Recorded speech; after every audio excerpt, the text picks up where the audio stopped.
Hello everybody, welcome back to my YouTube channel. आज हम लोग पढ़ेंगे क्लास 11th अकाउंटेंसी बुक का चैप्टर 1, जिसमें हम लोग पढ़ेंगे उसके फंक्शंस ऑफ अकाउंटिंग।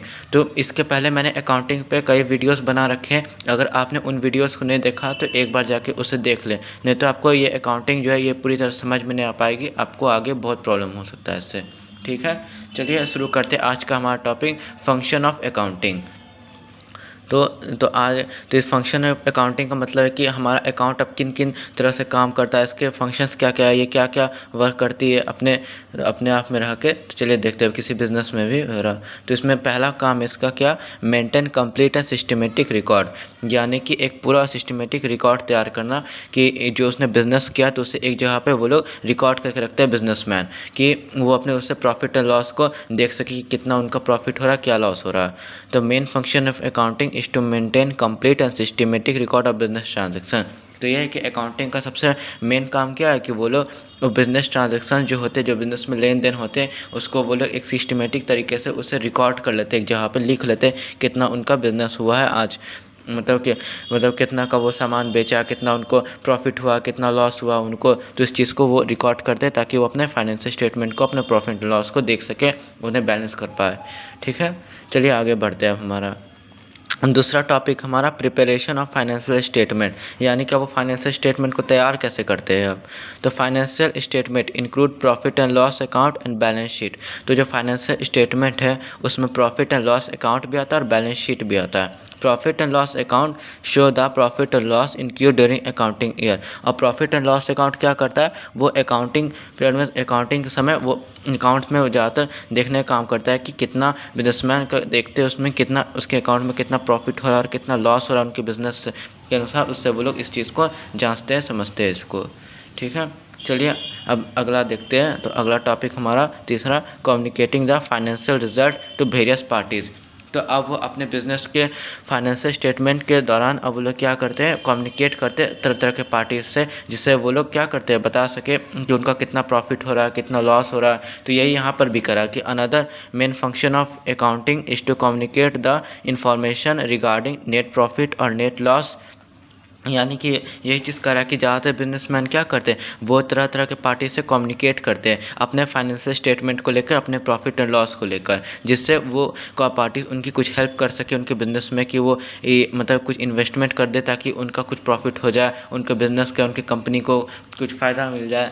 जैसे कि वो चर्चा करें एसेट्स के बारे में, लाइबिलिटीज़ के बारे में, कितना एसेट्स है, क्या लाइबिलिटीज़ है उनकी, वगैरह वगैरह। ये सारे बिजनेसमैन क्या करते हैं, कम्युनिकेट करते हैं तरह तरह की पार्टी से। ठीक है, चलिए अब आगे बढ़ते हैं हमारा अगले टॉपिक पर, protecting the asset of business. यानी कि अब हम अपने बिजनेस में एसेट को कैसे बचाएं, क्योंकि हमारे बिजनेस में एसेट को मतलब क्या करना, उसे बचा के रखना बहुत ज़रूरी है।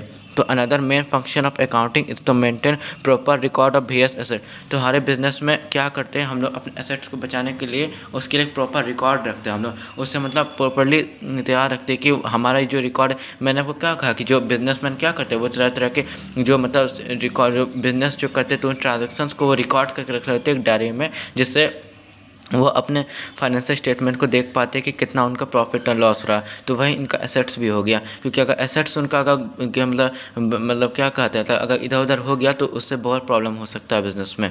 जैसे कैश इन हैंड हो गया, इन्वेंट्री हो गया, ये सब इसके क्या क्या होगा, एग्जाम्पल्स हो गए एक तरह के।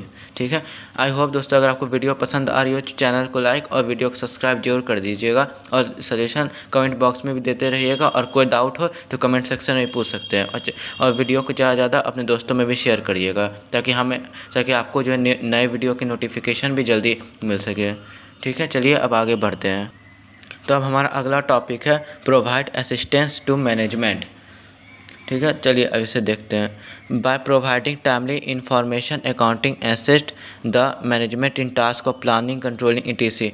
तो हमें अपने मतलब मैनेजमेंट को चलाने के लिए, अपने बिजनेस को चलाने के लिए हमें ऐसे मतलब क्या करना, असिस्टेंस भी रखना चाहिए। हमें क्या करना चाहिए कि हम अपने बिजनेस में कुछ लोग को रखें कि हमारे बिजनेस में कुछ हेल्प कर सके। अगर हम लोग टाइमली इंफॉर्मेशन अकाउंटिंग असिस्ट के दौरान अगर हम लोग जो टास्क मतलब management in task of planning and controlling, अगर मतलब क्या कहते हैं, जैसे टाइमली इन्फॉर्मेशन, अगर हम अपने बिजनेस के दौरान टाइमली इन्फॉर्मेशन अगर टाइम पे अपने बिजनेस का इन्फॉर्मेशन दे रहे हैं पार्टीज़ को, and accounting acid management in task, और अकाउंटिंग दौरान जो टास्क है, जो काम होते हैं मैनेजमेंट में प्लानिंग के साथ, जो उस टास्क को करने के लिए जो लोग प्लानिंग करते हैं, उसे तैयार करते हैं, तो ये सारी मतलब ये सारी चीज़ें क्या अकाउंटिंग में होना बहुत ज़रूरी है। ठीक है, चलिए अब आगे बढ़ते हैं। सी ट्रस्टीशिप, ट्रस्टीशिप में क्या, चलिए देखते हैं। In case of company the management is trusted with the task of controlling the resource of enterprise, यानी कंपनी क्या करती है, जो मैनेजमेंट होते हैं उस पर ट्रस्ट, उस पर विश्वास करके क्या करते हैं वो लोग, ज़्यादातर जो टास्क होते हैं कंट्रोल, तो जो टास्क देते हैं उस पर वो लोग कंट्रोल रखते हैं कि हमारा ये काम अच्छी तरह से हो जाना चाहिए, द रिसोर्स ऑफ इंटरप्राइज, ताकि उससे रिसोर्स जो जितने भी उनको साधन है बिजनेस के लिए वो उन्हें मिल सके, इंटरप्राइज के लिए, सामान के लिए जो बिजनेस वे कर रहे हैं उसके लिए। ठीक है, तो उसके लिए वो उन्हें ट्रस्ट भी जगाना पड़ता है जिसके दौरान वो लोग काम कर सके। ठीक है, चलिए आगे बढ़ते हैं 7th पे। Compliances of legal needs under the provision of various law such as company act, GST, income tax. देखिए अब तो बिजनेस को लेके अब तो सरकार ने कई तरह के मतलब टैक्सेस निकाल दिए हैं कि अगर जिसकी सैलरी अगर बहुत ज़्यादा है, लगभग लाखों में, तो उसे टैक्स भरना पड़ता है। अरे भाई टैक्स भरना भी जरूरी है, अगर टैक्स नहीं देगा तो हमारा इकोनॉमी जो है वो कैसे चलेगा, इकोनॉमी को चलाने के लिए टैक्स भी तो भरना जरूरी होता है ना।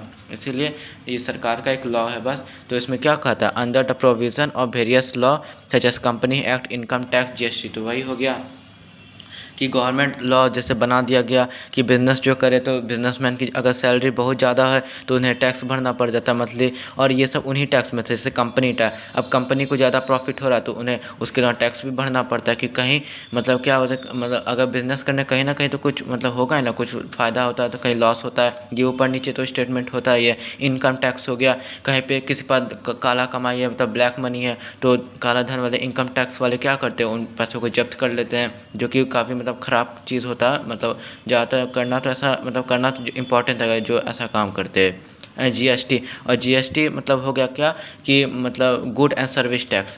तो इस टैक्स में होता है क्या कि आप मतलब एक आदमी अगर वो ज़्यादा कमा रहा तो उस पर टैक्स लगा दिया जाता है कि आप मोहल्ले के लिए, आप अपने शहर के गलियों के लिए, रोड बनवाने के लिए वगैरह वगैरह के लिए आप टैक्स पे करें, ताकि हमारा जो मतलब क्या बोलते हैं कि मोहल्ले में कुछ गड़बड़ है, बाई चांस हमें अपने मोहल्ले में अगर स्ट्रीट लाइट लगवाना है तो लाइट लगवाने के लिए भी आपको कुछ पैसे देने होंगे अगर आपकी सैलरी ज़्यादा है। तो ये सारी चीज़ें क्या होती है, मतलब सारे टैक्सेस को मिला के ही गुड्स और सर्विस टैक्स कि सामान पानी को, सर्विस को, सेवा के लिए टैक्स भरना पड़ता है ज़्यादातर। ठीक है, अगला भी हमारा यही कह रहा है, गुड एंड सर्विस टैक्स। तो चलिए इसको थोड़ा डिटेल में समझ लेते हैं। All indirect taxes like excise duty, sales tax have been merge into a single tax called GST.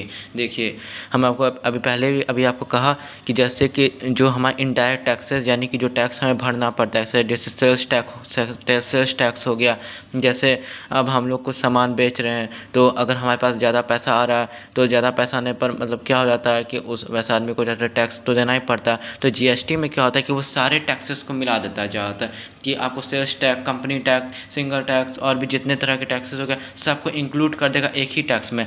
तो उन्हें तो उस आदमी को मतलब क्या करना पड़ता है, उस टैक्स को पे करना पड़ता है, क्योंकि जरूरी भी अगर नहीं करेगा तो बाद में प्रॉब्लम भी उस पर हो सकता है।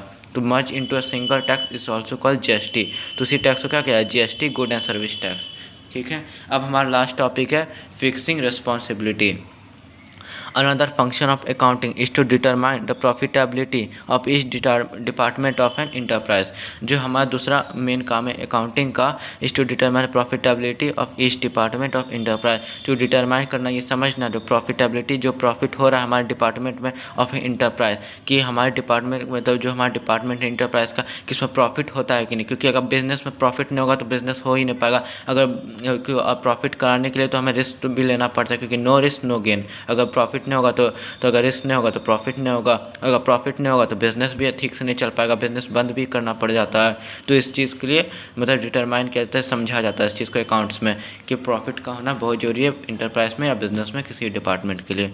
ठीक है, आई होप दोस्तों आप लोगों को वीडियो समझ में आ गया हो, और अगर कुछ डाउट है तो आप लोग कमेंट सेक्शन में पूछ सकते हैं। और प्लीज़ चैनल को लाइक और वीडियो को सब्सक्राइब जरूर कर दीजिएगा, और ज़्यादा से ज़्यादा अपने दोस्तों में शेयर भी कर दीजिएगा। ठीक है, तो चलिए अब हम लोग मिलेंगे नेक्स्ट वीडियो में। तब तक के लिए thank you, have nice day.